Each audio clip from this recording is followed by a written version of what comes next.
Hi everyone, welcome to Here for the Health of It podcast. I'm Dr. Randy here with Dr. Tom. We are Columbia's hottest podcast. Thanks for joining us. We have a special guest today, Dr. Taylor Watkins, chiropractor, graduated from Sherman College of Chiropractic. Welcome to the show. Thanks for coming on. Thanks for having me. This is so much fun. So tell us a little bit about yourself. Okay. I graduated from Sherman College. My background is in athletic training from Shaw University, which is HBCU. So started there actually right after I found out I was pregnant with my kid, and went through school, loved sports, found chiropractic, and here I am. Kind of the rest is underway. Love that. And we were talking about your mom earlier. She thinks that Tom and I are super attractive, right? Which we can agree with. We hear that a lot. But Which you guys can you tell the story about how she told you that? So I found you guys, and we didn't know if it was going to happen or not. But after I actually got the job, my mom was like, well, do you have your bio up yet? And I was like, I don't know, Mom, go check out the website. And I remember she called me random time of the day. So I'm thinking she's like planning something for me. She's got some information for me. She goes, Taylor, those doctors on that page, do you work with them? And I was like, yeah, I work with them, Mom. She said, that's Stetson and that Claus, handsome guys. And I'm like, thanks, Mom, Lisa. Appreciate it. She's like, you work Shout with out them? Lisa. So you've been a chiropractor now, and you work with a ton of sports injury and all types of different people. Mm-hmm. What was your chiropractic story that got you into it? Okay, so it all started actually with my mentor in undergrad. He was athletic trainer, family guy who kind of was looking actually for his second career. And so he kind of encouraged me, if you want to be the mom that I think you're going to be. Remember, I was very pregnant at this time. He was like, I think you should probably try to find something else, because he was trying to find something else as well. Instead of being an athletic trainer. Instead of being an athletic trainer. So a group of students went to Life University for like every year for their leadership weekend. And so I hopped on board with that group and went to Life. And that weekend honestly changed my life. And I realized I didn't know what chiropractic was before then. But after, I was like, this is the weirdest group of fun-loving people that I think I've ever met. And I was like, this is exactly where I was supposed to be and exactly what I'm supposed to do. So it was a quick change. And I applied to Life that weekend, got accepted. Didn't turn out that I went to Life, but I found the next mentor in chiropractic that I had that weekend and shadowed her for a year, I think, and before I went to chiropractic school. Nice. So that's how it now, started. what interested you in just on the sports side of it, like the athletic training side of it and the muscle side of it? Mm-hmm. So I wouldn't say that I was like a super good athlete in school, but I played sports like growing up. So middle school, I started with softball. Didn't get on the team, but I was the manager. and then I went to basketball. How did they let you down? Do you remember how they told you you're not on the team? Do you remember the list you used to get? Yes. And at the bottom of the list, it was like Taylor Watkins, manager. I was like, win. At least I'm in there a little bit. So then I tried basketball. So I was always like excited about sports. I always was pretty active. I just wasn't like a huge athlete. So actually I went to track next and ended up throwing shot put. And that's kind of how I got into the injury realm, because as I was throwing one time, I actually tore my meniscus. And so we went through physical therapy, and I loved that atmosphere. And I was like, this is a lot of fun. Yeah. So that's where it all started, like going through physical therapy, asking questions, learning all of the technology that they used back then, led me to athletic training afterwards. Nice. Realized I didn't really want to be housed in an office necessarily. I kind of liked the outdoor area, the excitement of being on the side of the field. And so through school, I kind of went through that pathway. Yeah. Would you say that's kind of your ideal patient, is somebody who is in the athletic space, whether it's working out at the gym or they're, currently a, baseball player or basketball player? Absolutely. I think that's just fun. I think that's free. And then that group of people are definitely the type of people that are excited about their bodies, who want to learn more about their bodies, are passionate about something. So they're doing more than just, hey, I have this ache and pain. It's more like, hey, I want to throw faster. I want to run harder, So I like working with those type of people that have a goal in mind, more so than I guess people would assume chiropractic is for. Yeah, nice. I think that's one of the biggest frustrations in the medical world is they have patients just coming in with problems, but they don't really want to fix them. They just take a drug, they go back, it's still not fixed. They take another drug. They never really take responsibility for their own health. They're always just looking to the doctor. Whereas I find athletes especially, they're trying to do anything they can to get better. Do you remember your very first patient? Yes, like in school. Yeah. Yeah, actually.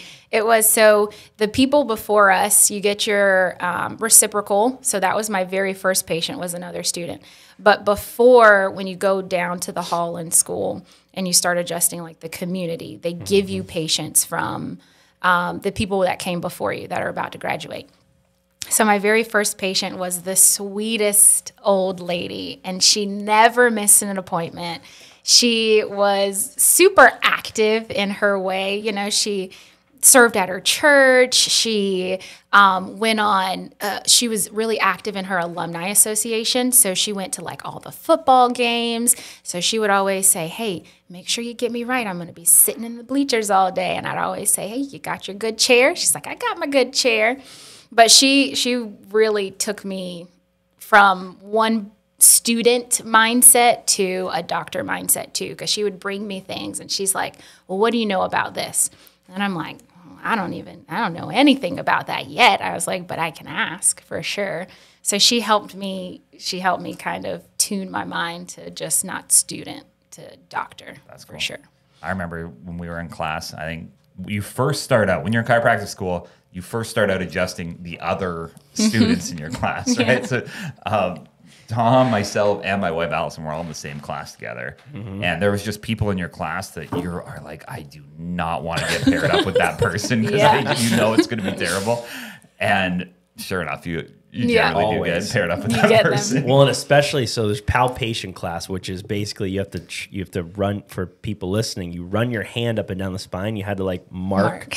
Like this part of the bone. Yep. And if you got the big guy or gal, it was like, it was so hard back then. I mean, over time, you're like, oh, now it's easy. Yeah. But when you're first learning and you're like, man, I want the boniest, skinniest person out here, it's like you could see it's like right there past the test. Yeah. We in a way, kind of like, hey, if somebody had a tattoo on their spine, they'd be like, C2 is at the top of the cross arm, just to let you know. So that was a good indicator where it's like, and especially if you got paired with the same person, every time it's just like, I know it's right there. But one thing that we practiced in school is they would tell you, take a piece of your hair on the phone book and see how many pages you can flip and still feel the hair. Feel it and find it, So that's how we learned, but there were some doozies. Yeah, I think it surprises people how good chiropractor's touch becomes and how you do train that, just like anything, where it is just running, where in certain instances you can adjust somebody without x-rays. We don't always recommend that, but we have tools and techniques to find out where is the interference with our hands. And people that are really gifted at that, they do, have years and years of just practicing that very fine touch, which is really, really neat. I mean, I think it's not as we don't get as much credit as you should. Yeah. You know what I mean? Like, I haven't adjusted in years, and I can't imagine going back in and being like, lay down and adjust and be like, what is this? You know what I mean? I don't know. I think it's like riding a bike in a way, though. But over the years, I'm excited to like learn more and do more and get to that point where I do touch somebody and they're like, how did you know? Right. I'm like, hey, it's just easy for me to see. Yes. That's one thing that I really loved shadowing chiropractors, like through school and before school, is people would lay down and the doctor would touch them and they'd be like, oh yeah, that hurts right there, you know? And they're already starting to treat the area because they felt it. Like, I'm like, you're so in tune with your body. It's amazing. Yeah. And so I'll give you a shout out because you're one of the best adjusters I know. And I remember the very first time I got adjusted by you, I was like, oh, she is great at giving adjustments. And we've had 2 patients so far. One came up and started calling you the GOAT. Yes. No, it was a phone call back after. Oh, after the adjustment, Afterwards. which I've been doing this 14 years. I don't think I've ever heard I've never been called the GOAT. No. And then, so we were talking about that. And then 3 weeks later, a guy came in to me and he pulled me over to the side. He's like, hey, Dr. Taylor, she's your secret weapon. I was like, what do you mean? He's like, oh, she's just a secret weapon. He just kept saying it. So when you go to adjust somebody or when you started adjusting, do you feel like you just got it right away or did you have to practice a ton or was there certain things that you learned? That's funny. In school, actually, my reciprocal, so the student that you adjust, was amazing adjuster in school. He did all the things. And I was actually kind of afraid at first to touch people. But I would say my first year of school or my first year outside of school was where I learned that it's okay to touch people and how to adjust and how much pressure you need to put. So the environment that I was in is just like, I did lots and lots of adjustments. Yeah. I think I did over 10,000 adjustments my very first year out of school. That's awesome. So that's where it started. And like you said, all different body types. I worked with a lot of military, which in a roundabout way, they're athletes too, right? And so learning their bodies and those big guys that you really have to kind of push. And even sometimes big guys, a lighter touches is what they need too. But sometimes big guys are just softies. They're big softies. You can just barely touch. There's some of the worst ones I've realized, like over time, even like undergrad athletic training, you know, you look at somebody and you're like, I don't see anything. I don't see any swelling or like any redness. They're like, oh, it hurts. Oh, it hurts. And I'm like, I don't really know if you're pretending a little bit or if it really hurts, but they're the ones that they need the most attention. That's for sure. Nice. I think it's cool too, looking at chiropractic as a whole. It's one of the professions that I always see coming up on lists saying that it's going to be utilized more and more going forward, especially as the population ages. But I think there's been this opioid crisis, and I even know personally lots of people who ended up hooked on opioids and OxyContin just because of back issues that they just kept getting fed pharmaceuticals and drugs, and then usually they got a back surgery. The back surgery didn't work, and then they ended up on even more medications.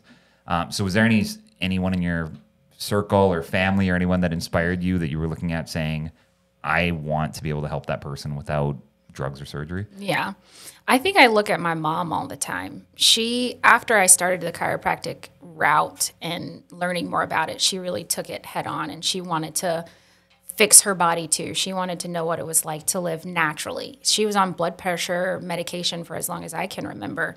And I want to say the change was chiropractic. She started getting adjusted. She started seeing lives being changed through chiropractic. So she was like, well, let me change the way I'm eating. So she went vegan. She's been vegan for, I don't know, probably over 6 years now. Wow. So I think it's my mom is really the biggest person that I love when I go home and she's like, I made my little home gym. And I'm like, I love that for you, girl. You work out, you know. I made this new recipe, you know, it's all natural and vegan. I'm like, you go, you do that, you know. She makes sure she gets her adjustments now. But I think she's one of the biggest ones. Thankfully, she's never had to do anything like a surgery or anything like that. But it's really nice to see her take that step and make that life change for sure. Right. Now, I see that you brought us some business cards, and we appreciate that. I don't even know if we mentioned it, that you were a part of Columbia Family Chiropractic, one of the hottest chiropractors in Columbia. Yeah. Well, thank you for bringing that. Now, I noticed you decided not to wear sleeves on your card. Tell us about that. Yeah. So I'm I'm jacked, so I figured you guys should see. And they wondering. told me exactly how to pose, so the biceps show. Yeah. A friend looked at that card one time, and they were like, I don't know how I feel about the pose that you did trying to Looks great. increase your biceps. Emphasizes the biceps. That's what I was wondering if you wanted to show those off. Absolutely. Yeah, nice. In school, too, I started finding my passion for working out, too. So, it took a turn, but I'm back at it. So more to come on those biceps. You do some extra curls in the gym, or what's your Reggies on that? Isolation for sure. You gotta do the isolated curls there to make sure the biceps are good. Take the bench and isolate it. That's what I do. Nice. And you're at the O'Neill Court location for Columbia Family Chiropractic if people want to find you? The original office. The old just so OG cool. from 2010. Love that. Moved in 2015 after the flood, just a few doors up, but great. Yeah. It's a great office, great space. And you're bringing dry needling to it now. Absolutely. Can you talk about that? Yeah, so started my first dry needling class last month. So upper extremity, now we're learning lower extremity at the end of the month. Practicing away. I think one of my favorite protocols was the TMJ protocol and the sinus protocol because that's one thing that I think I get the most is people are like, wait, you adjust jaw, you adjust sinuses? Like, how do you do that? And so bringing that to the office too for people who don't realize that you can be helped. You don't have to take, again, medications, allergy medications for sinuses. Like, hey, let's open you up in a natural way. And even, help long-term when it comes to muscle issues with TMJ. People don't realize that. So I think it's really fun. I'm excited for this next class for the lower body. I was just watching a thing on Dr. Angela Luchterhand's Instagram. She's a functional medicine doctor. And she was talking about taking Benadryl. If people take Benadryl for 3 straight years, their chance of getting dementia increases by 43%. I read that. It's insane to think that people are just taking Benadryl as if it's no big deal. No big deal. Yeah. I had a friend who took Benadryl like it was a vitamin C tablet. Like he popped those things. And for lots of things, so I can't sleep, so I'm going to take a Benadryl. Oh, well, I've got a sinus headache, so I'm going to take a Benadryl. Mm-hmm. And that research came out, and I remember telling him, like, hey, you got to stop. And not only that, I'm pretty sure he had it, like, history in his family of, like, Alzheimer's, dementia. And I'm like, you got to stop. But it's one of those small things people look at, and they're like, well, this isn't a big deal. It's just a Benadryl. Yeah. Right. And Dr. Angela Luchterhand was in our class. Yeah, she was also in her school. class Yeah. too. So she graduated with us. She cheated off us quite a bit. We had to teach her a lot of stuff behind the scenes. So a lot of what she's teaching came directly from, I think, Randy and I. Yeah. She always kind of felt like the mom of the class. Yeah. To me. She had like a more serious vibe when Tom was sitting in the back in a t-shirt and his hat way down. I was skipping class half the time and she was up there. No, half the time. I mean, I loved studying with her because she's brilliant. I mean, at the end of the day, and she has a massive following now. You just knew she was going to be one of those people that she could break down information, and she loves the research side of it. And she is a great follow on Instagram, but we still like to give her a hard time. Yeah, and well, if she wants us to teach her anything else, I think we're still open to it. We would. No brainer. So I kind of want to talk about just in the chiropractic space, like let's go through some of the myths and things that patients say, or even new patients or people that are listening that have never been to a chiropractor, and they're like a common one is like, I'm afraid to go to a chiropractor. Mm-hmm. What do you generally say if somebody's saying like, yeah, my friend would like to come in, but they're just scared? Mm-hmm. Yeah. It starts with, I try to tell people, hey, chiropractic is honestly, it's gentle. It's kind of hard to hurt somebody, especially if you take time to know the person and figure out their history and what they are comfortable with. It's very hard to hurt someone, right? And then you train too. We have extensive training on adjusting, especially the neck. That's the number one place that people are like, I don't want you to touch my neck. Right. Like, but it's important to touch your neck. So just assuring them that, hey, this is very safe. And then two, sometimes I'm like, hey, if you want a different adjustment, we can do a different adjustment. You know, social media is huge on chiropractic adjustments. So I think that's what people are looking at when they see that. I'm like, if you don't want it, we don't have to do that. There's lots of different ways to check and adjust your spine without the clicks and the pops. Yes. But I tell them, you know, hey, it's very safe. You're going to be fine. We do an extensive case history to make sure you don't have any pre-existing conditions. And so, I mean, you're going to end up loving what your body feels like afterwards. Great. And I always point them to, like even a couple, if they're like worried, I was like, there's some very objective things. Like we could tell you we've done over 200, we've done 250,000, maybe more adjustments with no adverse effects. And how you can prove that, if it's like, well, it's just you saying that, is this. I mean, if chiropractors were hurting people, we'd be all over the news, number one, right? If people are dying, like people are like, you're going to break my neck and I'm going to be dead. I'm like, yeah, when's the last time you saw that on the news? The chiropractor broke somebody's neck. Like that just doesn't happen. We adjust babies. We adjust 90-plus-year-olds. But I point them to insurance. Insurance is the money-making industry that they're never wrong, right? They always win. That's why they have so much money behind them. And so when you're looking at doctors, an easy thing to look at is their malpractice insurance. It is the risk at which, like if you walk in their doors, they have to have a certain amount of coverage to protect them from the danger or the risk of being harmed, right? Yeah. In the chiropractic space, our malpractice insurance is in the like couple $100 world. And that's seeing thousands of people, sometimes a week, let alone, you know, over the course of a year, with us only paying a couple $100 because they know that it's nearly impossible to hurt somebody unless you wanted to. Like we could, right? But nobody's doing that. Right? You got to try really hard to hurt somebody. But then when they walk into even their family doctor, it's like the risk of you walking into your family doctor and the malpractice there, and it's because they're dealing with toxic chemicals, or a surgeon. I mean, it goes through the roof, but those are never, you know, they're never weighing those sort of things. It's like, well, you could do this. I would almost say like the risk of going to the gym is higher than going to a chiropractor. Of getting injured, right? Yeah. I mean, it has to be probably through the roof difference. My roommate in college, his brother was an anesthesiologist, and his malpractice insurance, and this is 2008, 16 years ago, was over $100,000 a year just for his malpractice insurance. And then when we got out, it was like $300. I was like, yes. Yes, I think ours right now, even after 15 years of this, is $700 a year. Yeah. And yours is probably like $400 or something. Like, it's just ridiculous with that. And that's with a lot of coverage attached to that. And we take x-rays too. That's another thing that I think was big, is patients don't always tell the truth. And they'll say, you know, it's sore, my lower back hurts and I don't really know why. No clue what happened.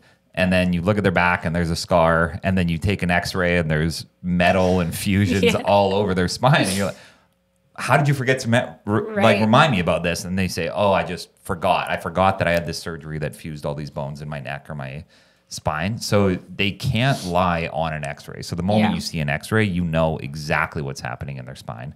Or they'll say, no, I have no issues. And then you look at their spine and it's full of arthritis or there's compression fractures. And you say, I think you had some issues. They're like, oh yeah, I did have multiple car accidents and multiple issues, or whatever the thing is for them. That's my favorite thing too, looking at x-rays now and like asking people, hey, have you ever been told you have a scoliosis in your spine? You have arthritis in your spine? No, never. And I'm like, you said you've had x-rays before, right? Yeah, of my back one time. Nobody ever told you this is what's going on. People have sometimes just... Or the danger of it. Some people, I remember doing consults and it'd be like, yeah, I know I have scoliosis. And they were just like, it's not that big of a deal. And it was like, wait, did they tell you any of the statistics on scoliosis and like what that does? And just to simplify that for people, it's like your brain and your spinal cord control everything, which is a common fact. But what people miss is it has to travel from the brain down the spine, out nerves to tell your stomach to digest food, or your kidneys to function, or your heart to beat. So with scoliosis or any misalignment of the spine, scoliosis is just a massive misalignment of the spine. it creates interference to the nerves that are delivering signals to those body parts. So pain and discomfort is what people get worried about, but it's the silent, slow shutting down of organ function in a scoliosis case that is the concern. And statistically, it takes 20 years off somebody's life if they don't treat it. Yeah. So finding it, number one, is like, that's why I'm like, wait, you've nobody's. I always am shocked when I show them a scoliosis, and if the reaction's like not, it should be holy shit, but sometimes it's like, oh yeah, I kind of thought my back was a little bit curved. It's like, well, do you understand what we've just uncovered? Yeah. It may not. You may be thinking it's not a big deal now, but slowly over time, the reason these people die 20 years earlier is not because their back hurts. It's not because pain kills them. It's because some organ system shuts down that much earlier because of interference. So there needs to be some level of treatment. And then it kind of alludes to my next thing, which was like, when people just want they're like the Advil, aspirin type chiropractic patients.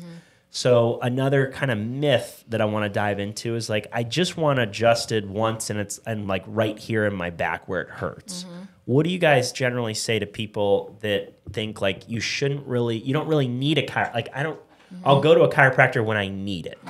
I mean, the easiest one I think is like the diet analogy, or even getting your teeth cleaned analogy. Like, hey, do you want healthy teeth? Do you go to the dentist on a regular?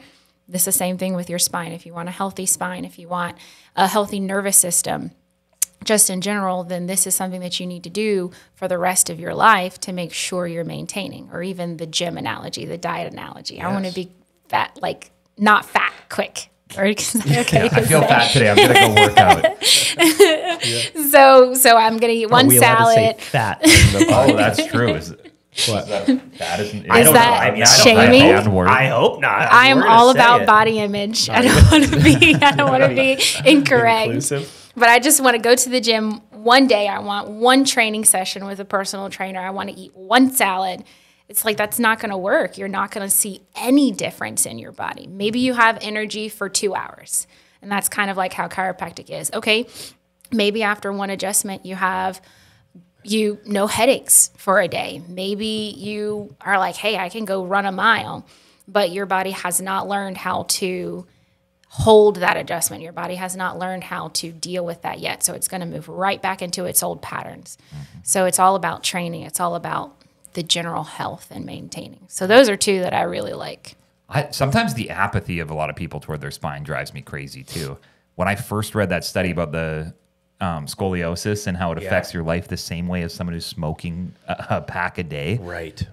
I couldn't wait to tell everybody that I knew, and people would be like, oh, cool. Okay. Yeah. Oh, all right. And then they just go on with their life. And I was like, do you understand what this is like? Are you looking at all these people who are in their 70s and 80s and they can't walk and they have surgeries and they're hunched over and they just aren't living life like they're supposed to? Doesn't that drive you crazy? And they're like, nah. Right. And then they talk about the Bachelorette that's on tonight or whatever show is coming up, which is important. Let's not. I know you're you're big into Golden Bachelor. The Golden Bachelor. And I don't even know he's married. It's over. Yeah, he got married. Did he find the love of his life? He found the love of his life for the next 10 years that they're alive or whatever. Did he choose the right? I don't know. I mean, I think so. I thought he was going to pick the, I forget her name. It got down to 2, and he crushed the other one. So, like, broke her heart? Or in a mean way? Yeah, I mean, he tried not to, but he I think he told both of them he loved them, in the overnight. Did they had fantasy scenes? Yeah, I couldn't finish watching it. It was just a little too weird. It's a little weird. It's a little weird. But yeah, I think he ended up. I was worried because I think the other one wasn't right for him. She's like been through a divorce and like just seemed like she was going to be a pain in the ass. Yeah. And the fact that she made it to final 2, I was worried. The one that he chose, didn't they bond over the loss of their spouses? Yes. Isn't that the one? Most, I think, they most had of a them deep connection. Yeah, that. And they're married already. Like, I mean, they don't have a lot of time. That's exactly it. I was like, all right, let's do it. Let's get it on TV. Normally, it goes engagement and then like a 3 years before they get married. Yes. Yeah, my whole family was watching that. I'm really interested lately in who your celebrity, like people's celebrity crushes are, because I am so bad at predicting it. Celebrity crush. Yeah. Could be a guy, could be a girl, could be an animal. Could be an animal. I mean, Oh, Old Yeller. You're thinking Old Yeller? Lassie. could be a cartoon. I mean, you get to choose.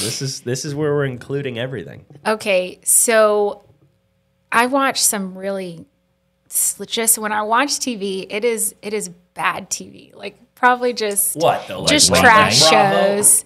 Like The Young and the Bravo, Restless? ET, That's not trash. Bravo's a That- great station. It's on- I'm watching I had it on last the night. Kardashians. Yeah, I watched that for a while. It's the same crap over and over, and then I just getting irritated.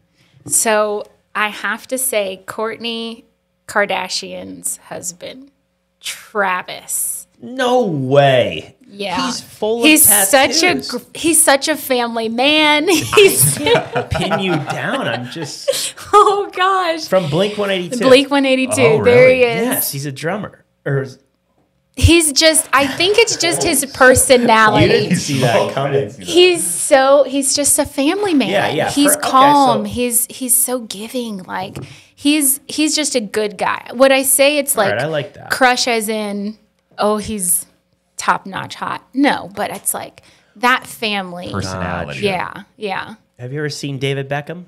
yes. Wouldn't you put him in the same category? He's a good family He's guy. a good family man. You'd think David's I just didn't follow him like I followed. all right. follow But the which Kardashians. one's more attractive, Travis or David? Oh, David for sure. Yeah. What So about you get the best of both. what about Mark Wahlberg? I know enough how you. tattoos. I know how you feel. I And don't. you're not into him? I don't think so. It's always shocking to me that girls You like aren't into him. skinnier? Well, no, I don't know if you do.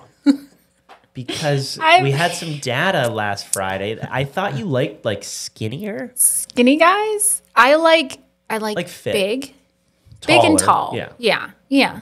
I think that's good because I mean we grew up with big and tall people around us, so I think that's where it came from. Did you shop at big and tall stores?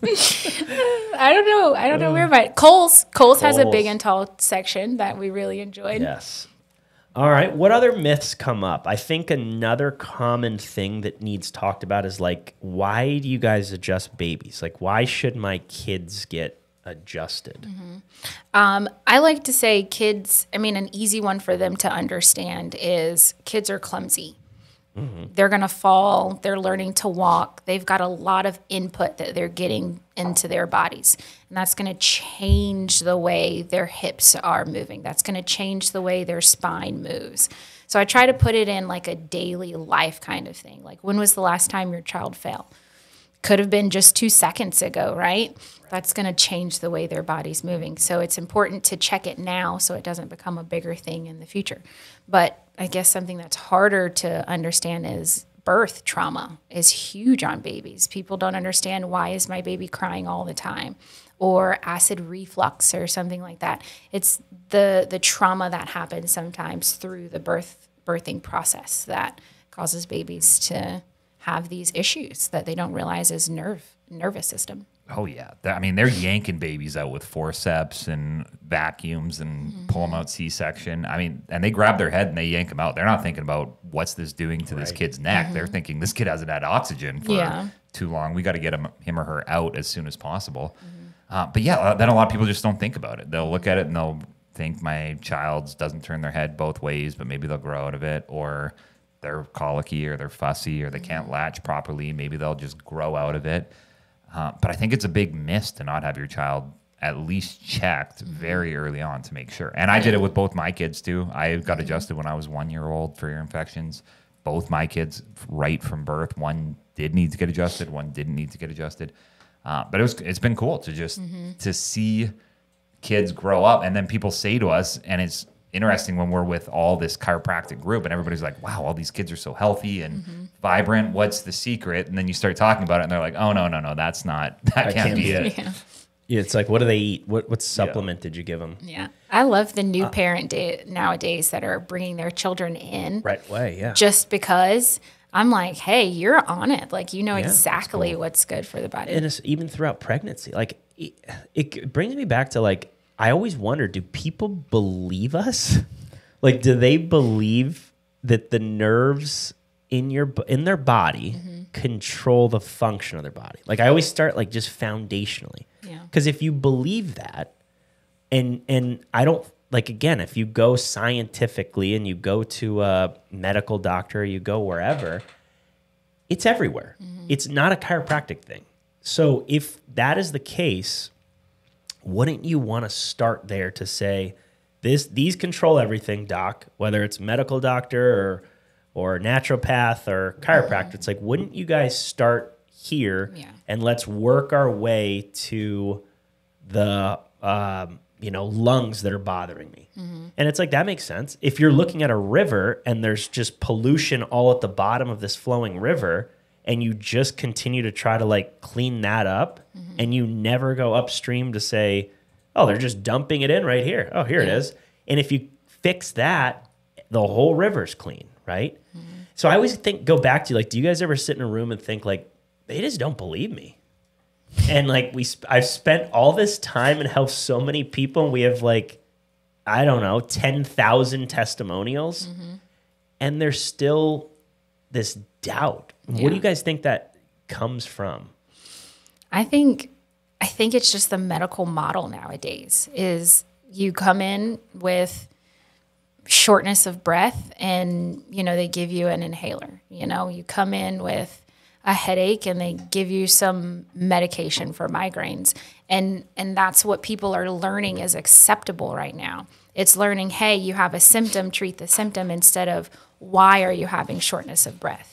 Okay, well, I eat McDonald's 10 times a day, Why are you having these migraines? Well, I drink 15 cups of coffee a day and no water.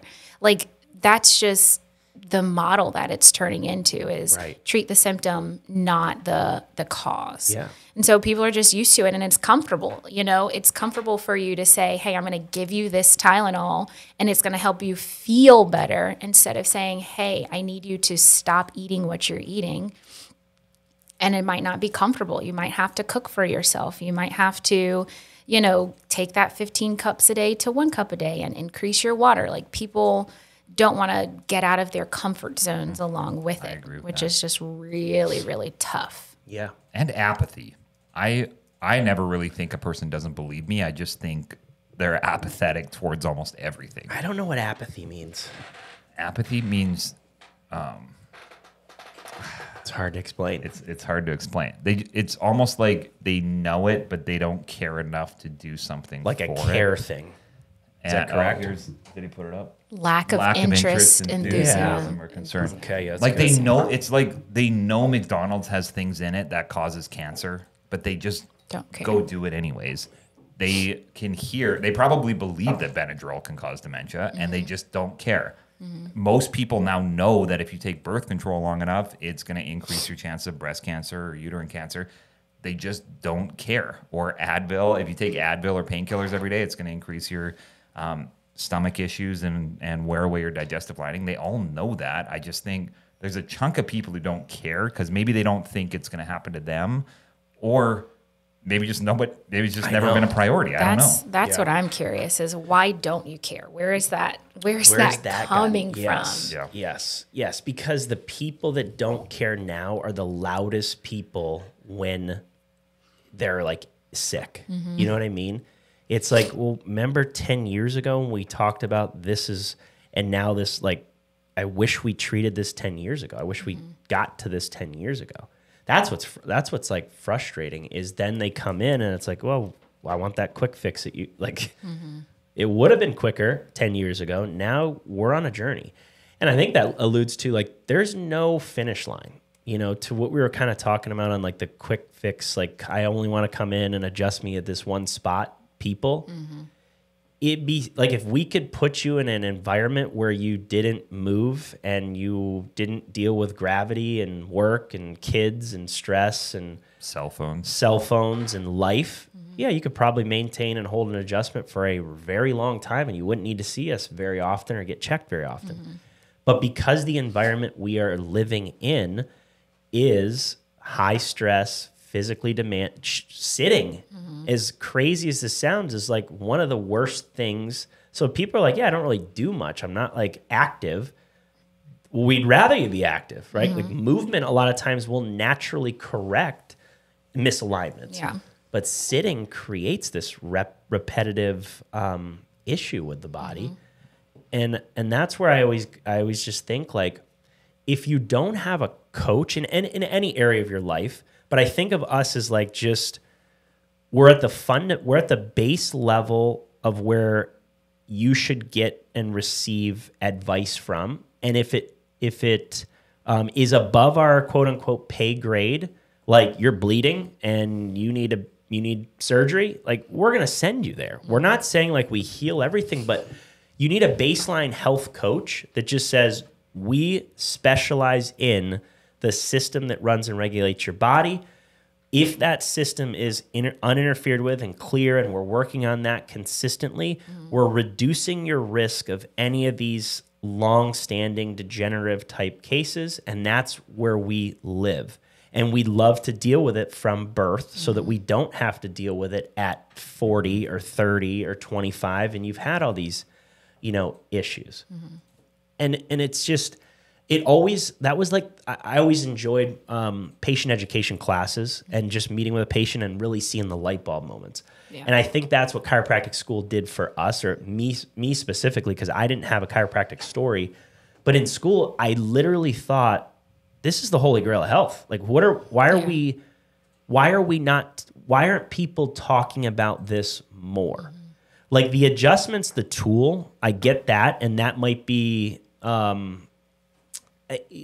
weird for people at some level, but that's not chiropractic. Like chiropractic is just identifying the interference and teaching people that there is an innate intelligence that runs and regulates your body, and if we can just find interference and remove that in whatever manner that is, your body's designed to heal, and it's going to heal itself. That blew my mind. Because I was like, yeah, I cut my finger, and I generally don't do like the Band-Aid, Neosporin, the like medication to heal. Like the body just healed that. And that, I still don't understand when I say that to people. I'm like, hey, is the light bulb on in there? Or where are we disconnected? The power that made the body heals the body. Period. It's so powerful when people are like, and like the process of building a baby. Yeah. Like I still, when I see pregnant moms on Instagram stuff, I'm like, from 2 cells, there's a human inside of you right now. And like pretty soon that's going to be on planet Earth, and you like made that, but you didn't coach it. You didn't know what the hell to do. The body did. Yeah. And that same wisdom and that same intelligence is what still is in our body. It just gets interfered with through the spine misaligning, what they call subluxation, creating interference, and breaking down nerve tissue that ultimately breaks down organ tissue. Yeah, I just had a long conversation with a friend the other day about medication. The same thing. It's like, well, how often should I get adjusted? I still have these issues. I'm going to take a Tylenol. I got adjusted. I did what you told me to do. Still going to take a Tylenol. It's like, well, we gotta dig a little deeper. We gotta do a little bit more, because your body is able to get. You don't have a brain tumor, right?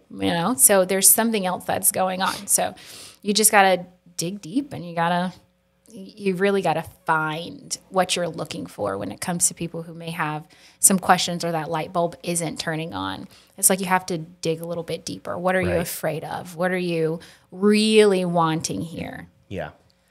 I think that's what I love about the process at the clinic that you work at, Columbia Family Chiropractic. The founders and owners, just developed this great system. Absolutely. That I love that we get to take people through an education process. Like, yes, we want to take care of them immediately. So, like, sometimes I think people think that we just want to avoid maybe the immediate treatment. What we're looking for is like, we want to, find out what's causing what brought you in. So I love our evaluation process and our education process. 2, we want to see, can we help? Like, are we a good fit? Yeah. Versus like the Joint or some of these other facilities where it's like, come in, lay down, and let's just move some bones. Yeah. Which that's okay. Like that, there are people that want that. And I equate that to like, yeah, those are the people that eat McDonald's, and that's just not us, right? Yeah. We want to educate, we want to evaluate, we want to make sure that we create some customized plan around all right, good, we can help you. Here's what that looks like because we did the due diligence on the front end. And what's important to us is that they leave going, I know what's going on. That made so much sense. I wish I found them sooner. And now what do we need to do to fix this and then keep this healthy forever? Yeah. This was the first experience where I've seen this process through Columbia Family and working with you guys, how you really do take time to locate, analyze, and then correct subluxation. And I think one of my favorite things I've heard from patients is, wow, like you really took the time to understand and show me, not only understand myself, but show me what was going on with my spine. They've never had anything like this where they've sat down, they've talked about it, they've showed what a spine's supposed to look like, and now what it doesn't look like and what it's causing and what it will cause. Like, I think that's my favorite reward so far is people are like, wow, I really appreciate you understanding me and then showing me so I understand now too. Yep. And I think another thing is the culture in our office too is very driven towards being healthy. Yeah. If you don't want to be healthy, if you don't care, it's a pretty bad fit pretty quickly, I've found. And some people get frustrated. I've had to go through and I've taken people's really expensive candy and sweets and junk food and thrown it away. There was even a time when I was literally taking, I had two staff at the time who both were they're just sneaking soft drinks and chocolate. Like they were just being, I think, a little bit defiant, just having it in there. But I would have to open the wrappers, dump it into the garbage so that they wouldn't pull it out of the garbage. And pretty soon, though, they realized like, oh, I either have to change the way that I think and eat and take care of myself, or I have to go somewhere else because it just, my two worlds are colliding right now. So I'm interested to hear like other past jobs. What kind of things did they do, or have you found that it's different? Oh, it's totally different. A doctor that I worked with at my previous job before I found you guys was a lot on the lines of where we are, like focused on health, focused on his activity level. You know, he really loved not only sports performance as well, but just living in general. And so every time he was in the office or we were in the office together, we would always adjust each other, warm up. He'd show me some different warm ups. And I think I said it to you guys, like in the environment that I was in, it's like you walk in, ready for work, you go. You don't take time to warm up, which is something that you guys showed me was important. Right. You don't take time to get your body ready and clear yourself for these future adjustments. It was just like you come in, you work, you leave. You come in, you work, you leave. And so it was like a factory, like a cycle.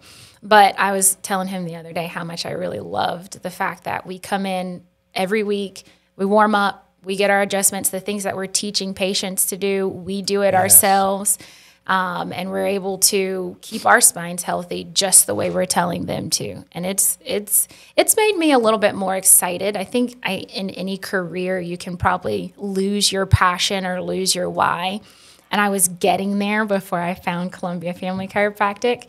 And just being here and seeing how excited you guys are just for life and health is just really refreshing. But yeah, I mean, it's such a great point that you want to go to places that people do what they say. Like no matter what it is, it's like if you go to a gym that teaches you to say lift heavy weights and then they're at a whole other gym and doing cardio, it's like, well, you know, why am I working out here then? I'm going to go to the gym you go to, right? Or worse, not working out at all. Or not working they out just at work all. at the gym and don't actually work out. And I think that's what's tough is we can empathize with patients on just anything in general because we do it. You know, we live it. It's like we want you to do, whether it's a series of adjustments or some dry needling or cupping or massage therapy or we're adding in a soft wave therapy, like an ultrasound type therapy. And it's like, well, we can communicate that because we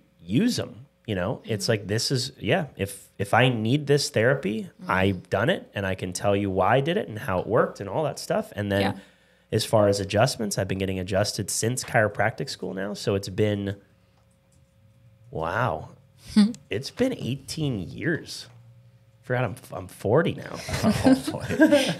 Oh, 18 years of adjustments. And here's the mind-blowing stat that we always, common listeners probably heard this before. I've taken 0 medications since I was 22 years old. I remember my last medication.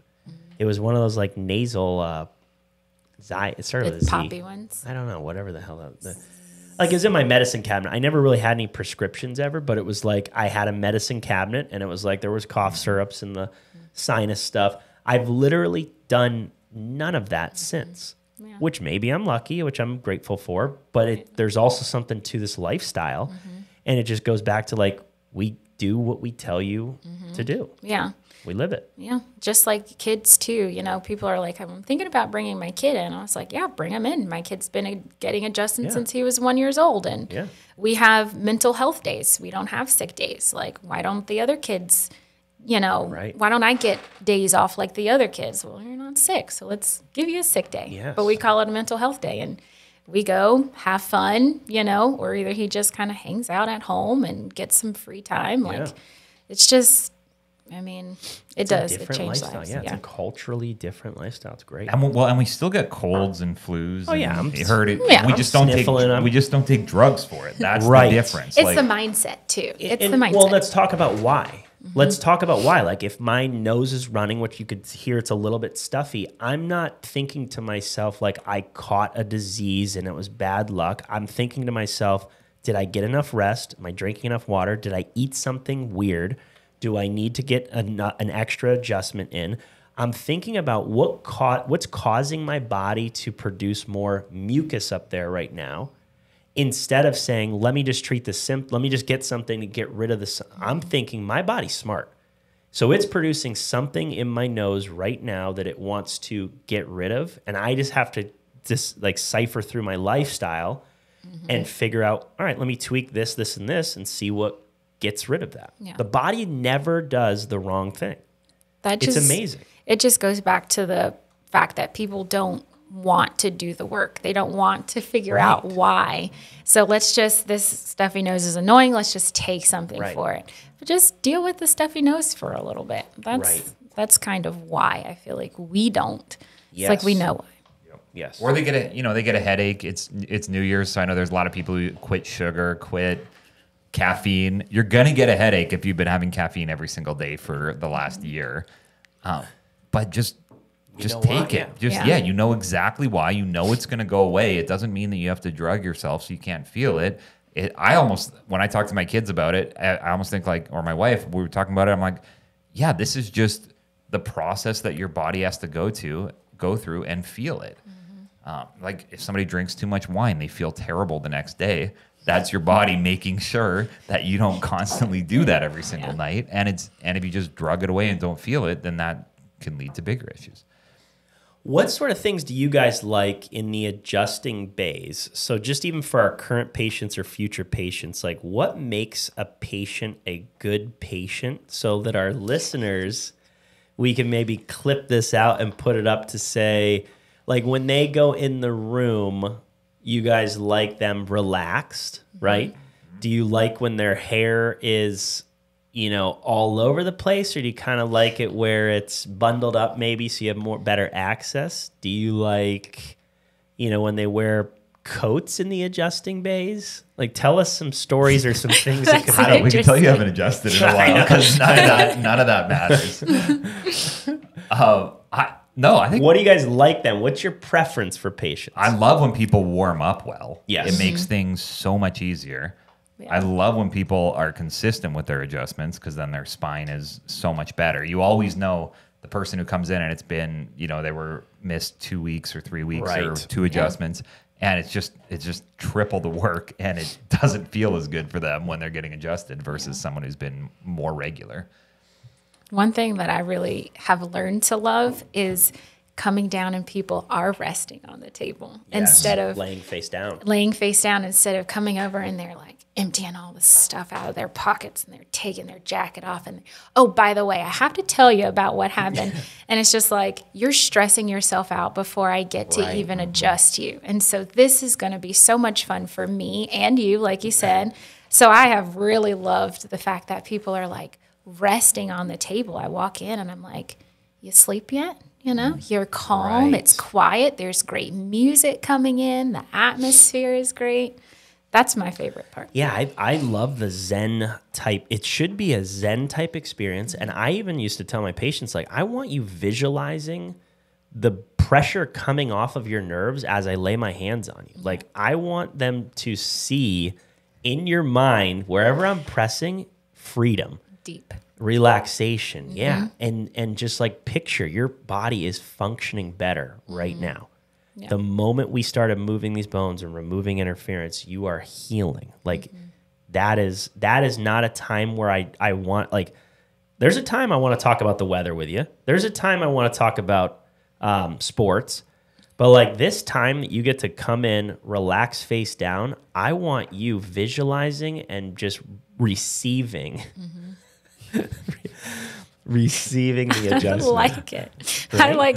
I like the I don't know. I don't want to say crunchy because it's overused, but Yeah. I really like that Zen type of energy with Yeah. chiropractics. Like I like watching chiropractic flow videos. Yes. People nowadays watch it for the cracks, but I love watching like some of the different doctors out there that have the music playing Yeah. and they're just like feeling the body and they're just one with the adjustment. Like it's nice to watch. Right. It's exciting. Yeah, yeah. you I have mean, and I did like when people's hair wasn't in the way and they weren't wearing thick clothes. I like. Yeah, it was thick jackets. Yeah. When I adjusted in Canada, I was used to like 8 different Yeah. layers. So then when Boots. I moved to South Carolina, it was like Although, wait. no big deal. Did you guys take shoes off at the adjusting or in Canada? Oh, yeah. Like at the door? Oh yeah, Like no. Can we do that now? no, yeah. People walked around. We No had, way. We had little. Oh, come on. We got to incorporate Did we that. do that? We had Can somebody I? sew little booties, Oh, they put and those people on. would put booties on, almost like a spa when they give you the little slippers. Did you wear shoes Dude, when you were Canada's- adjusting? Yeah, Wow. always. Canada's just so wild. I love that barefoot atmosphere. It I'm, makes Let's sense. ground. I'm feeling more American these days, and I wear my shoes Everywhere. In, yeah, In your into house and places, everything, yeah. into buildings. Yeah. And then I go somewhere with my parents or my family, and we'll slide walk up. in, and they all take their shoes off, and You I'm like, well, wait a You minute. guys go to like halls and you take your shoes off at the door. Yeah, like you. it wouldn't even at a restaurant. It wouldn't be that weird. I like it. Great. Now your dad always has great advice from what I gather from you. The one that was impressive to me that he even just wanted you to know was about the keys. The keys. Can you explain his advice on keys So and putting them into the car? the key, if you hold your key by like the fob and you like, so you're holding the key and the rest of the keys are hanging. Yeah. He says Dangling. that's how much pressure is on your ignition. And if it's too much weight and pressure on your ignition, it's going to break your, I don't know, it's going to break your car. It's going to break your starter. So I only carry one key on my key fob, and that's my house key at a time, so I don't have too much weight on my keychain. Really? Yeah. Yeah. I don't have a push to start yet. So So then she always forgets her key to like unlock Go the in office. there. Which Yeah. 'Cause I was happens like, why don't often. you just put them on the keychain? I can't. But Larry It's says, tuned let's not into get me. stress on the ignition hole. And would you say that you have like exceptionally good luck with vehicles? There's no other issue. You basically have no issues with them. Because, Recently, no, actually. My luck with cars has been bad lately. But hey, you know, at least my car always starts. the ignition. The works ignition great. never has issues. Perfect. Nice. Funny story about candy, actually, now that I'm thinking about it, is Candy? candy. Like that that a- eat? Yes? Yeah. Oh, was that a good transition? Yeah. I don't know. Well, because here's why it was a good transition. It popped in my head. I was thinking about when you were talking about throwing out people's candy. Oh yeah. So that's what the transition happened here. Yeah. And It just then didn't work came its out. way in later. Yeah. Yeah. We did the switch at Halloween and we saved all this candy. It's just been sitting in our closet it's like a massive bag full. Well, guess where we donated it to and that they loved? Diabetes Association. The hospital. So my man. wife went in for a shift. She's a PA, and she brings it. Like, they were great. They were like, "Oh my goodness, this is perfect timing. We just ran out of all of our candy." So she's like, "Yeah, here's all of our candy," and they loved it. They just have bowls of candy at the place that we're supposed to be getting well. That is interesting. We always give all the candy that the girls got. We give it out the next year. Put it in a It basket. never goes next bad. year? None of that ever goes bad. We throw it out. Is which that is bad? crazy. Throw it Yeah. out. Yeah, I think that's probably better. Yeah. It's Than because if it regifting stays it. in the house, somebody's Yeah. going to find it. It's Somebody's hard to gonna eat it. stuff. Yeah, people need to hear that. If you have candy in your house, it's hard to not eat it for Exactly. anybody, even the most disciplined person. Right. I was telling somebody the other day, we get one special treat at the grocery store. Yeah. So something that's outside of our norm. Abraham's gluten-free. He's been gluten-free for 4 years now. So outside of the norm, he gets one special treat. And I think it's funny how it's like evolving. Now he's like, well, I want a different flavor of bubbly. I'm like, dude, let's do it, you know? Yeah. But one special treat gets brought into the house. And so it's really hard when I see that special treat. It's like, am I going to have that? No, we're not going to Bowing have down on it. his one special treat. Sorry, Abraham. Am I going to have that or no? But yeah, it's hard when you have something in your face. Especially it's the habits again. What people are used to, you're gonna go back to those habits. So just getting rid of it. That's a New Year's resolution that people need to put on there. It's just don't buy the stuff. Right. Yep. You have to make yourself physically get up. If it's 9:30 at night and you want chips, you have to get in your vehicle, drive to the store, and buy Get one. the chips. You're almost never going to do it. Now, what's your guys' favorite bone to adjust? Bone in general, I think Yeah. probably my favorite. I don't think it's the bone. I think it's the neck is my favorite. Just overall, the whole region? Oh yeah, I love a good. Somebody said crispy the other day. That was crispy, and I'm like, The goat. I like it. The Goat. goat just gets all the secret weapon. terminology. You guys want to know what I said goat means? Greatest of all time. What? My first name. Greatest of all tailors. Taylor's. Oh, Is that good? That's good. Don't put that one on We're there. going to get a t-shirt. I'm going to clip that one. Yeah. What do you like to adjust? I like T6 a lot. T6. Yep. Yeah, I got a good T6 to work on. Yeah. Always. Yeah, Why it's good. T6 right between the Yeah, it's shoulders? just I find it's just commonly an issue with people, Yeah. and Yeah, it's that's easy true. to adjust, and people love it.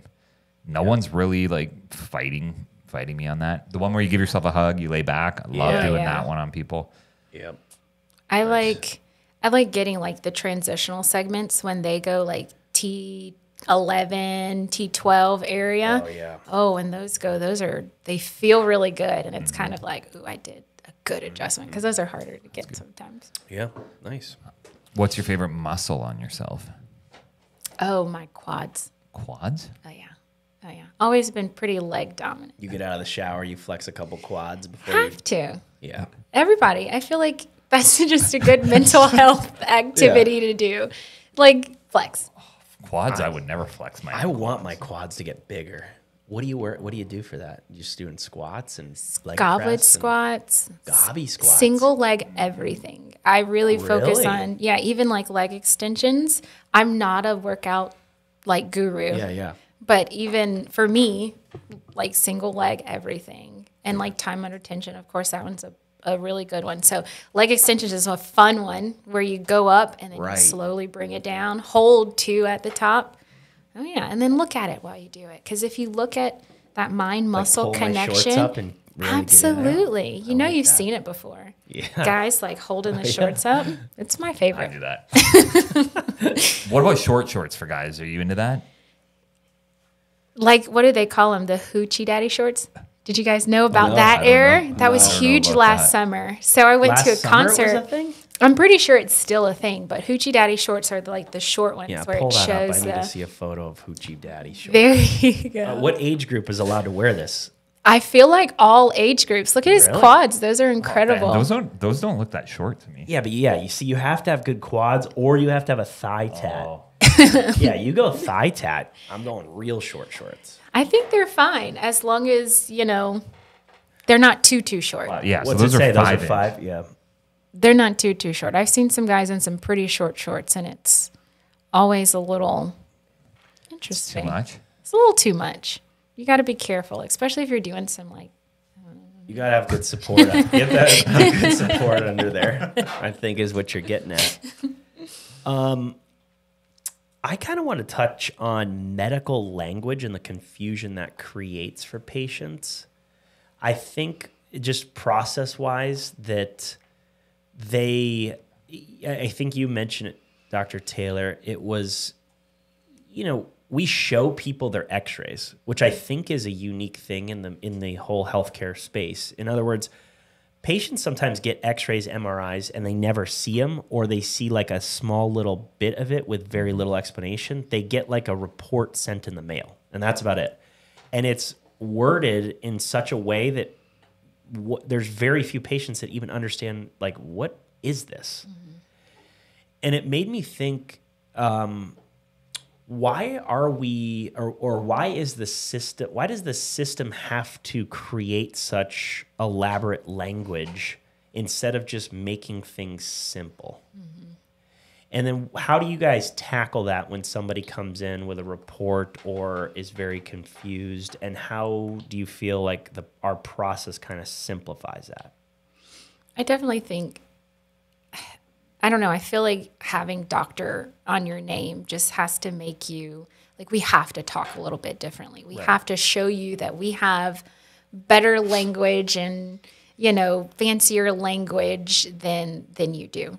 So I think that's why the language part is there. But to simplify it for patients, I always try to bring it back to something they are familiar with. Yes. Like, somebody told me I had degenerative joint disease. Right. I'm like, okay, well, let's simplify it a little bit. Do you know what arthritis is? Do you know what, breakdown of the bone is? That's what you have going on. So just kind of bringing it back to a level that they can understand and they're comfortable with is how I try to bridge that gap and just trying to, like I said, simplify it, make sure they are comfortable with what's going on with their bodies and meet them at their level. Never try to underdo it, though. Yeah, you don't want to make someone feel dumb when you're talking to them in medical work. And there's always a fine line, too, between oversimplification and way too complicated. Yeah. Like, all patients come in and say, I have this knee issue, and I went to my doctor, and they didn't really do anything. They just said, oh, it's arthritis, or oh, it's old age. And this idea of arthritis and old age is just diagnosed to everybody for everything without really looking into it deeper and figuring out why is it there, how long has it been there, what can we do for it. It's just take a painkiller, arthritis. Oh, your hands hurt? How old are you? You're 30? Old age? Here's a painkiller. Oh, your knees are bad? Yeah, you'll probably need surgery at some point. It's arthritis.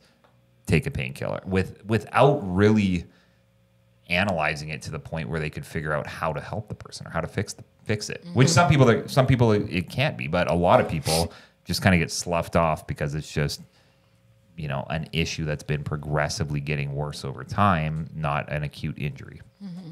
Yeah.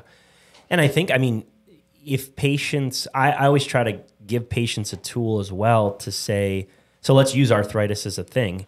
It is just Latin, and you just break it up and go, what's arth mean? And that's joint. And then what's itis? Inflammation. And what's interesting is if they just know that, the solution presents itself in the actual quote unquote diagnosis, which is you have joint inflammation.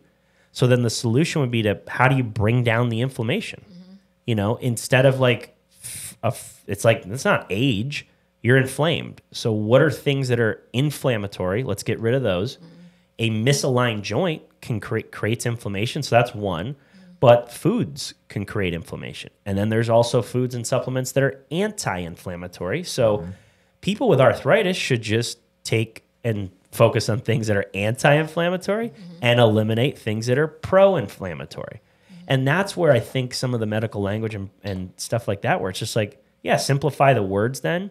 Anything itis is inflammation. And then whatever's in front of it is the location, sinusitis, tendonitis, all of that. It just breaks it down. It's like, I need to get on a diet that's anti-inflammatory. That's a great starting point. Yeah. You guys love that, didn't you? I did, definitely. The starting point is huge for everybody, though. It's like, it's like, just, again, do the work, decrease the inflammation. Well, what are good anti-inflammatory things? Well, turmeric. Yeah. Put that in your tea. Yeah, I don't like tea. Omega-3s. There you go. Simple things. Fish in you. Get some fish in your body. The supplement industry, I feel like, is being hijacked by Pharma. Pharma, yeah. And they're not doing, it's like the pharmaceutical company making supplements is like a formula company making a breast pump. Mm-hmm. You didn't see me go in that direction, did you? Wow. But it's frustrating to see that the people who give you medications are also now making supplements that are supposed to be doing the opposite. And I don't know, some of them, maybe they're good, some maybe they're not, but I think there's a conflict of interest there for sure. Oh, yeah. 100%. Yeah. Is there anything that we can't adjust? I think if it's a joint, it moves. You can adjust it. Nice. The eyes. I guess you can't adjust the eyes. Nose? You can adjust the nose. Teeth? No, can't adjust the teeth. No. There you go. Fingernails. Can't adjust the teeth. Nope, not quite the Can't do fingernails. either. The very distal part of your finger, though, the very top of the finger, you can adjust that. Close to the nail, Yeah. technically. Yeah. It's just, and I bring that up just to say, like, it's amazing to think how many joints are in the body, how many locations there can be misalignment, and the fact that everybody doesn't have a chiropractor just to assess that. Like, yes, why it's specialized more so to the spine and why people think about the spine is because all of your nerve roots come out of that area. Your spinal cord's in there. Your brain stem sits at the base of your skull and upper part of your neck. So it's focused more on the spine, and that's where it's like, that's the up the river, we got to start there. But yeah, when you think about, like, you could have an ankle that's just a little bit off, and now all of a sudden you're having foot pain, you're having plantar fasciitis, you're having numbness and tingling, and it's frustrating because you're like, what's going on here? And it's just like, yeah, the joint's misaligned, which if it doesn't get corrected, joint inflammation is what, audience? Yeah, arthritis, and then it's eventually arthritis. Yeah, and it's like, yeah, well, your knee arthritis or tendonitis or whatever was probably because of a misalignment for a very long time. I think finances can be something too when you're talking about why doesn't everybody have one. Yep. And I know for us, we work really hard to make sure that it's as affordable as possible. And most people, they'll spend money on things that they really care about or they really want. Some people will say they can't afford it, and then they go buy a $900 TV. Or they'll say, oh, I can't afford to take care of myself. I can't afford to eat great. And then you see them roll up in a brand new Mercedes, and you're like, well, the reason why you can't afford to eat better and work out and get adjusted is because you're spending all your money on something else, or you value something else. So where you spend your time, where you spend your money, that's what you value. And if you value your health, then most people find a way to spend their time and spend their money taking care of it. And if they don't value their health, then it becomes pretty apparent pretty quick too. That's why I love the athletic side of things. It's because they're going to do what they have to do to continue to move, continue to perform the best way. And it's kind of like, hey, yes, let's do this for my body. I need to have all of these dry needling sessions. Yes, let's do it. I need to get a massage 2 times a week. Yes, let's do it. Like that is really why I love that community of people, is because it doesn't really matter when they are focused on their health and they really want to make changes to their body. Yeah. I love that. Yeah. So, we haven't really mentioned your Instagram. You have a pretty new Instagram account. We want everybody to go follow you. Do you know what it is? Can you tell everybody what your Instagram is? Dr. Taylor Watkins. I think I suggested that, Dr. Taylor Watkins. Yeah, you made my Instagram account. On her phone, I think. Yep. I was like, you don't have an Instagram? Yeah. Yep. And you post things on there. You post holiday stuff. I try to. I'm 4 getting posts new at this point. I've got 1 post and a couple of stories. And the stories go away.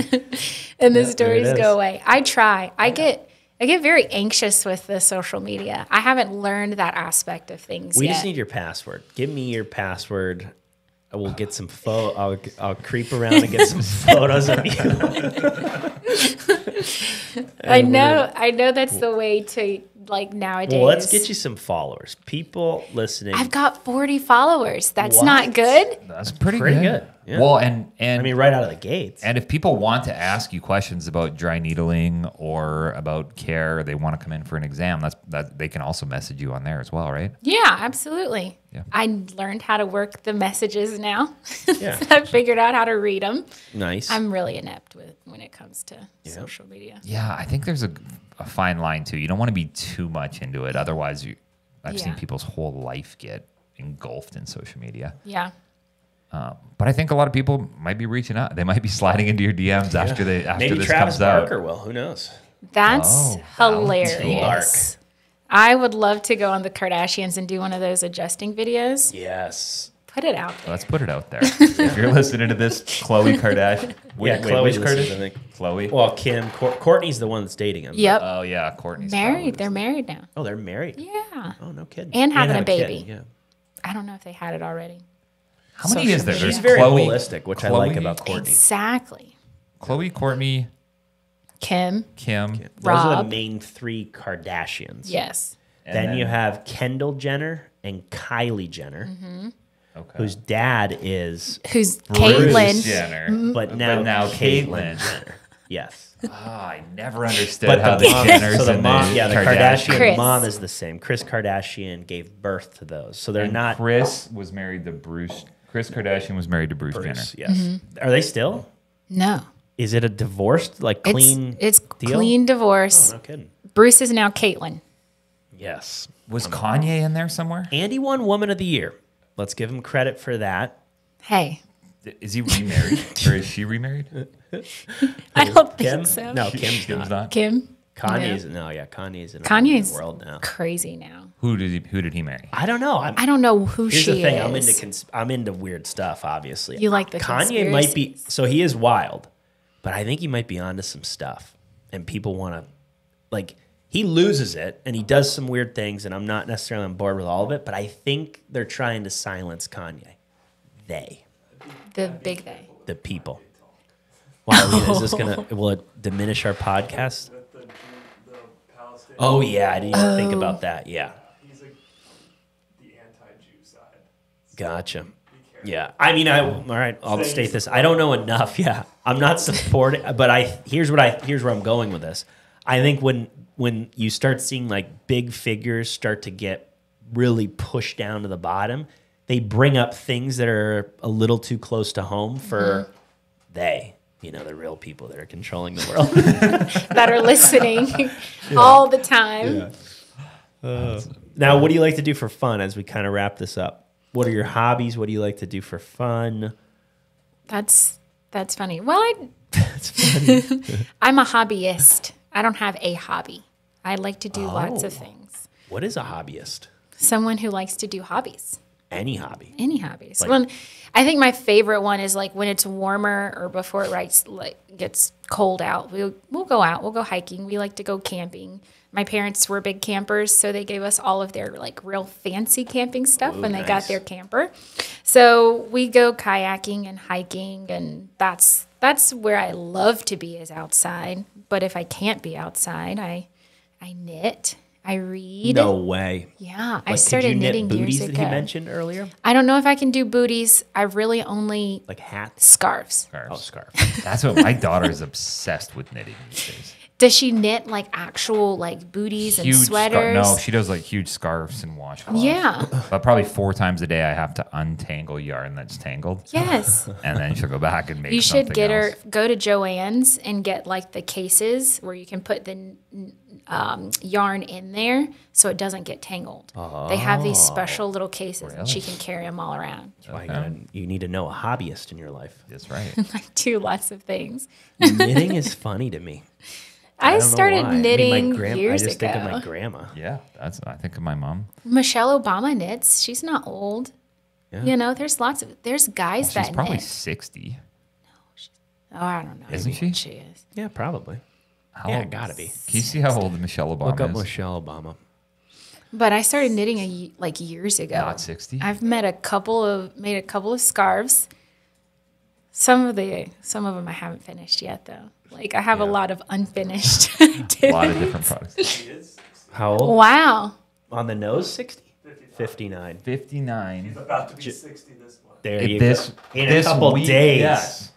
Wow. Oh man, I Spot was dead on. on the money. I mean, Brett was looking at me and shaking Like his you're head nuts. like that's disgusting. But now that you're just an said that she's American, you 60. know a lot about I mean, American I know history. more about things than most people do. I've true. also actually, do you know anyone who does henna tattoos? Because I want to get a big American eagle Henna? tattoo Temp. on my shoulder. We're gonna But figure it temporary. out, and we're Oh, gonna yeah. get you Oh, there. I'll get you somebody. Get a small American flag, no, a real massive. one, a real Oh, one a though. tattoo? Yeah. I need a massive American eagle, With holding holding a bald flag. eagle, holding. Smoking a cigarette, Flag. eating a hot dog Yes. with a Budweiser. Where are you getting this on your back? Is it gonna be Yeah, a back all across one? my back of my shoulders. That's hilarious. And know some maybe people- and maybe on my tricep and maybe a sleeve. Yeah. Maybe I'll just go full Blink 182. I think it'd be a henna. good look. So for 4 weeks, he's it's gonna look. Oh, great. Oh, there you go. Yeah, there's some example. I mean, I like Abe Lincoln. I could get a big. Oh yeah, Abe Lincoln's a good one. Real. I have a big poster of Abe Lincoln in my house. Do you really? It says, "Make sure your feet are planted in the right place and then stand firm." I love that. That's good. You should get that just real tat. We need On a my real tat. one. Oh, Do you have yeah. any? Do you have any tattoos? I do. What do you got? Why don't you I'm- share it with the I've got a whole cross world? on my neck. I've got a cross on my neck. That's really? it. On the back? On the back of Yeah, my neck. you were the by one your- that made it easy for your classmates. to Exactly. say- Top of the cross, C2. That was you. Nice. All right. Well, you can find you slide into your DMs at Dr. Taylor Watkins on Instagram. Instagram. Website is www.cfc4health.com. And you are primarily at the 224 O'Neill Court location here in Columbia, South Carolina. And on the weekends, you will be knitting in the park. That actually sounds like a great time. Now, I bet the camper, though, just to shout out Larry and Lisa one more time, was pristine when they gave it to you, wasn't it? Like really The good camp stuff, Yeah, it the was camp all stuff. taken such good care of. Yeah, I And can imagine. she was a little bougie camper, so she glamped. So Yeah, I've got like that's a the right way rug. to do it. I've got a nice little platform for the Nice fold-out air chairs mattress. Oh yeah. for outside. I'm so excited to go camping this summer. Nice. Was that air conditioning? And No air conditioning. Unfortunately, my dad did rig an air conditioner one time though, with a cooler, and it was Yes, like I've seen something. those. So it kept him cool during the I've seen summer. those on YouTube. Nice. All right. All right. Well, good stuff. Well, thanks for being on here. Thanks, Appreciate it. guys. That was fun. Here We're here for the health of it. for the health of it.